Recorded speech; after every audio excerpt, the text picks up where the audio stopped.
గౌరవ ముఖ్యమంత్రి గారు.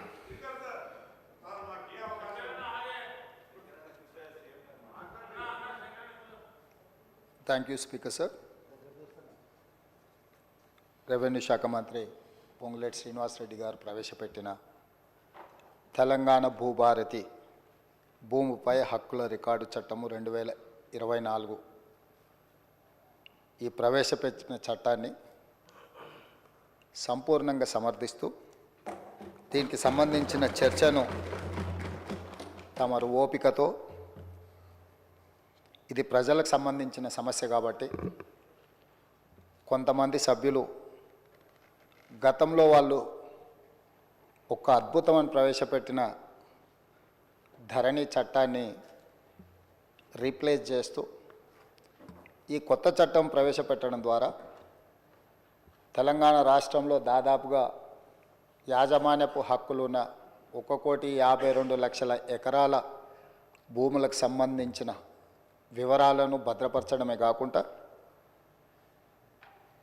అర్హులైన ప్రతి భూ యజమాని యొక్క హక్కులను కాపాడడానికి ఈ చట్టాన్ని సమర్థవంతంగా ఈ సభలో ప్రవేశపెట్టి ఈ సభలో చర్చ జరగడం ద్వారా 4 కోట్ల తెలంగాణ ప్రజలకు ఈ ప్రభుత్వం ఒక సమర్థవంతమైన ఈ తెలంగాణ రైతాంగానికి పూర్తి స్థాయిలో ఉపయోగపడే చట్టాన్ని తీసుకొచ్చింది అని ఒక భావన కల్పించి, ఒక నమ్మకం, విశ్వాసం కల్పించడానికి మీరు శాయశక్తుల ప్రయత్నం చేశారు. ప్రధాన ప్రతిపక్ష పార్టీ అహంభావంతో, అహంకారంతో సభా మర్యాదలను ఉల్లంఘించి సభాపతి మీదనే దాడి చేస్తామన్న ధోరణిలో చర్చను అడ్డుకోవాలనే ప్రయత్నం చేసింది. సహజంగా మిత్రులు సాంబశివరావు గారు చెప్పినట్టు ఎవరికైనా కుర్చీలో కూర్చుంటే సహనానికి కూడా ఒక హద్దు ఉంటుంది. మీరు సహనం కోల్పోయి వాళ్ళ మీద చర్యలకు ఉపక్రమించే పరిస్థితులు వాళ్ళు కల్పించిన మీరు చాలా ఓపికతో వారు ఎలాంటి ప్రయత్నాలు చేసినా రెచ్చగొట్టడం ద్వారా ఈ చర్చను తప్పుదారి పట్టించాలనే ప్రయత్నం చేసినా మీరు అవకాశం ఏమాత్రం ఇవ్వకుండా వాళ్ళంతటా వాళ్ళే సహనం చచ్చిపోయి సహకరించవలసిన పరిస్థితిని కల్పించి ఈ సభను ముందుకు నడిపించి ఇంత కీలకమైన ముఖ్యమైన ఈ చట్టాన్ని తెలంగాణ రాష్ట్ర రైతాంగానికి మేలు జరిగే విధంగా ఈరోజు కొనసాగించినందుకు మిమ్మల్ని మనస్ఫూర్తిగా అభినందిస్తూ, ఈ తెలంగాణ సమాజం, ఈ ప్రాంతం ప్రతి సమస్య భూమి చుట్టూతోనే ముడిపడి ఉన్నది.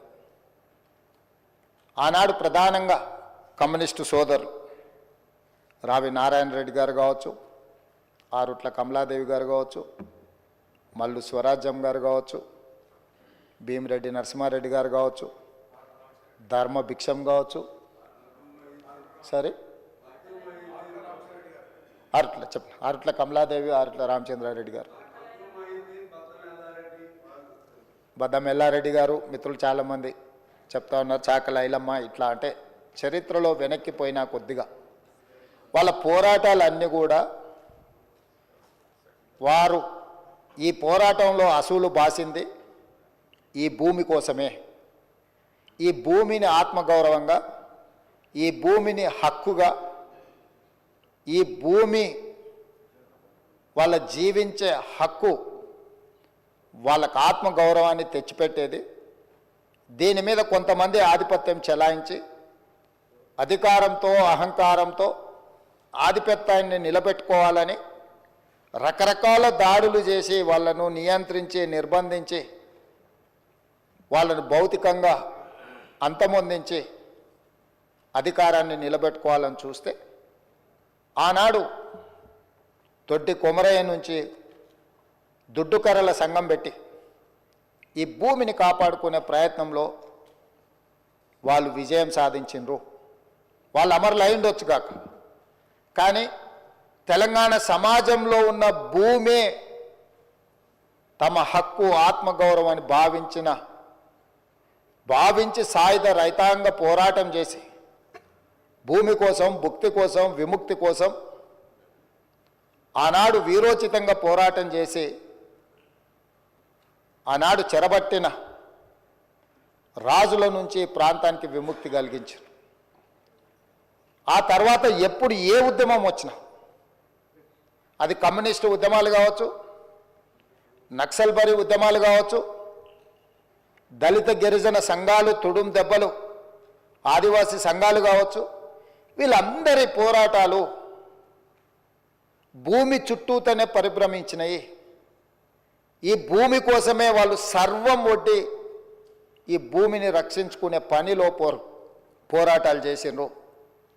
పటేల్ పట్వారి వ్యవస్థ రద్దుకు కూడా కారణం పేద ప్రజల భూముల మీద కొద్దిమంది ఆధిపత్యం చెలాయించాలని చూడడంతో పటేల్ పట్వారి వ్యవస్థను రద్దు చేయడం జరిగింది అధ్యక్ష. అట్లాంటిది ఆర్ఓఆర్ యాక్ట్ కావచ్చు, రకరకాలుగా ఏ భూ యజమాని అయితే ఉన్నాడో ఆ యజమానుల యొక్క హక్కులను కాపాడడానికి సమయం సందర్భం వచ్చినప్పుడల్లా మనం చట్టాలు చేసుకున్నాం. ఆ చట్టాల ద్వారా వాళ్ళ హక్కులను కాపాడుతూ వచ్చినాం.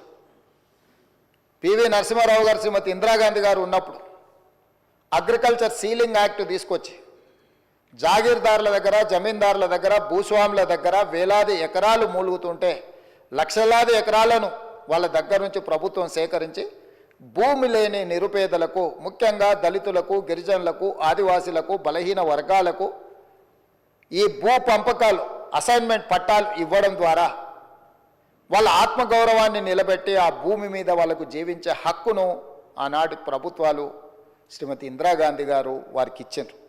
దీనికి కారణం, ప్రేరేపితం ఆనాడు భూముల కోసం కమ్యూనిస్టులు చేసిన పోరాటాలని ఈరోజు మనం చెప్పుకోక తప్పదు. ఈ పోరాటాల వల్ల వాళ్ళు లేవనెత్తిన సమస్యలను అక్కడి నుంచి కోనేరు రంగారావు కమిషన్ వరకు కావచ్చుగా, లేదా డాక్టర్ వైఎస్ రాజశేఖర రెడ్డి గారు ముఖ్యమంత్రి ఉన్నప్పుడు నక్సలైట్లతో జరిపిన చర్చల్లో భాగంగా కూడా ఈ భూములకు సంబంధించిన ప్రధానమైన సమస్యలనే లేవనెత్తడం జరిగింది. వీటన్నిటిని దృష్టిలో పెట్టుకొని గత ప్రభుత్వాలు వీలైనంత మేరకు ప్రజలకు మేలు జరిగే విధంగా చట్టాలను సవరించిన. ఇంతకుముందు అక్బరుద్దీన్ ఓవైసీ గారు చెప్పినట్టు ఆనాడు యూపీఏ ప్రభుత్వంలో భూభారతి నిజామాబాద్ పైలట్ ప్రాజెక్ట్ కింద కేంద్ర ప్రభుత్వం మన్మోహన్ సింగ్ గారు, సోనియా గాంధీ గారు రికార్డ్స్ డిజిటలైజేషన్ చేయడం కానీ, భద్రపరచడం కానీ, తప్పులు జరగకుండా సరిదిద్దడం కానీ, వీటన్నిటి కార్యక్రమాలను ఎప్పుడు తీసుకున్నా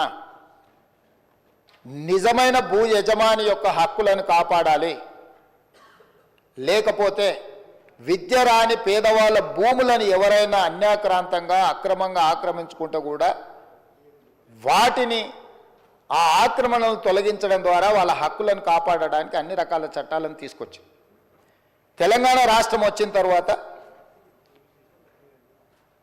మాజీ ముఖ్యమంత్రి చంద్రశేఖరరావు గారు తెలంగాణ రెవెన్యూ రికార్డ్స్ కానీ, గత పాలకులు పాటించిన విధానాలు కానీ, చేసిన చట్టాలు లోపభూయిష్టంగా ఉన్నాయి. ఇవి ఏమాత్రం ప్రయోజనకరంగా లేవు. ఈ చట్టాలను అన్నిటిని మార్చాలి. దానికోసం నా మెదడునంతా రంగరించి 80,000 పుస్తకాలు చదివి ఒక అద్భుతమైన